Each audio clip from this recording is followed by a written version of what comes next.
Voici le jour de Arafat. Le jour décrit comme le meilleur jour où le soleil s'est levé. Tous les musulmans connaissent le mérite du jeûne du jour de Arafat, qui est l'absolution des péchés de 2 années, l'année passée et l'année en cours. Mais il y a 2 autres sublimes caractéristiques de ce jour béni qu'on doit rappeler.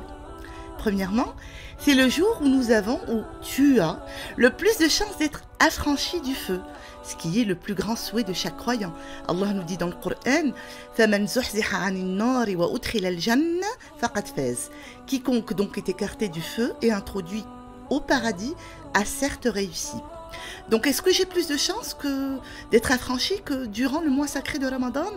Oui, tu as plus de chances d'être affranchi du feu que durant le mois de Ramadan, durant lequel on a tous un cœur bien éveillé et on a tous à cœur de faire partie de ces élus qui vont être affranchis durant une des nuits de Ramadan. Car on connaît tous le hadith que certes Allah a des affranchis à chaque rupture du jeûne, et ceci chaque nuit. Inna lillahi 'inda kulli fitr 'utaqa wa dhalika fi kulli layla. Et bien écoute ce magnifique hadith où tu trouveras une très belle annonce du prophète alayhi salatu wassalam. Il n'est pas de jour où Allah affranchit autant ses créatures du feu de l'enfer que le jour de Arafat.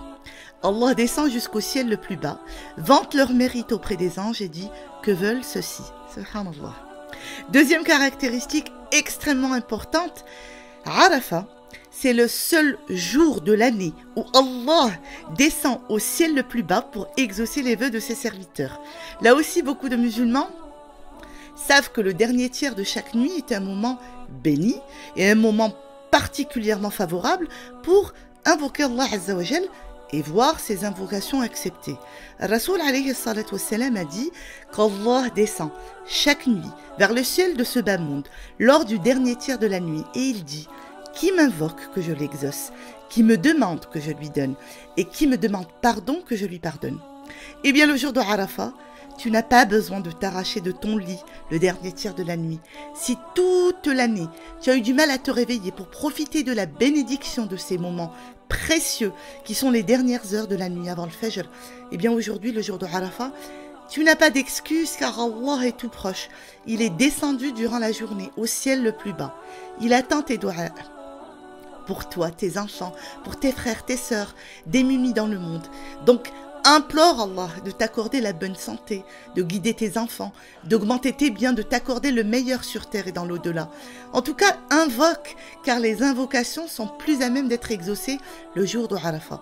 Rasoul alayhi salatu wassalam nous dit « Khayrud du'a'i du'a'u yawm Arafat » La meilleure invocation est celle formulée le jour de Arafat. Il dit également « Et la meilleure chose que j'ai prononcée, moi ainsi que les prophètes qui m'ont précédé, c'est La ilaha illallah wahdahu la sharika lah, lahul mulk wa lahul hamd, wa huwa ala kulli shay'in qadir. » Donc si vous pouvez en plus de vos doigts répéter cette belle invocation le plus souvent possible tout au long de la journée, eh bien vous aurez tout gagné durant ce meilleur jour de l'année.